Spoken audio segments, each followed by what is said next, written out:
अक्सर गांव में लोग शादी ब्याह भइला के बाद अपना वाइफ अपना पत्नी के घर छोड़ के आ जाते हैं लोग मुंबई में कमाए खातिर। बाकी ए सिचुएशन में भी वो पत्नी का सोचती अपने मन में कि काश हमारा सैया जी हमारा प्रिया जी हमारे साथे होता। कैसे सोचता रही? कैसे हो कैसे? भाभी जी ध्यान चाहेंगे थोड़ा सा।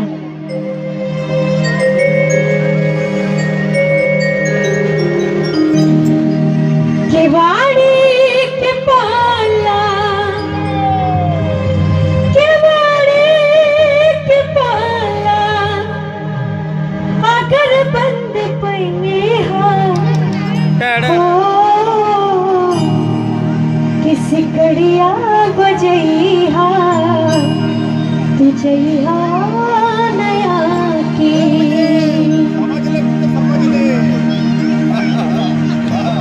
आई कहे की बात कि तबे पाँव नजरिया बचा के तबे पाँव नजरिया बचा के केवाड़ी के पाला केवाड़ी के पाला केवाड़ी के पाला अगर बंद पईहा हो सिकड़िया बजइहा तुझइहा नया की तबे पाँव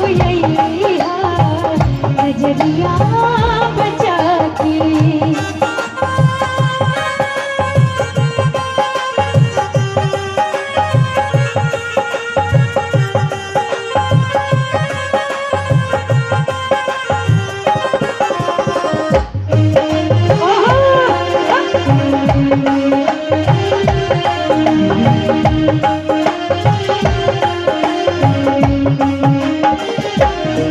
चढ़ जाए चांद जब झांकी चदानिया चढ़ जाए चांद जब झांकी चदानिया झूर झूर झूर के पुरवा सुहरी पदानिया मिलन के ही आवे मिलन के ही आवे मिलन के ही आवे जगल आसरावे हो सिकड़िया बजइहा तुझइहा नया की तबे पाँव नजरिया बचा के।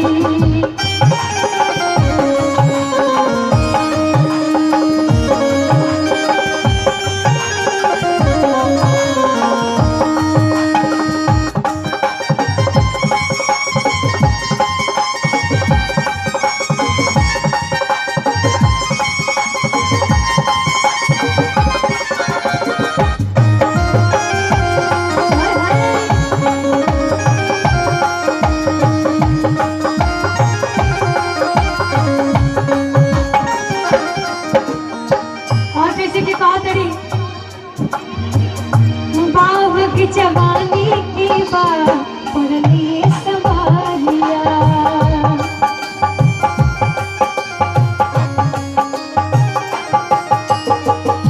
पीरा पिरतिया की बात पहले बवारिया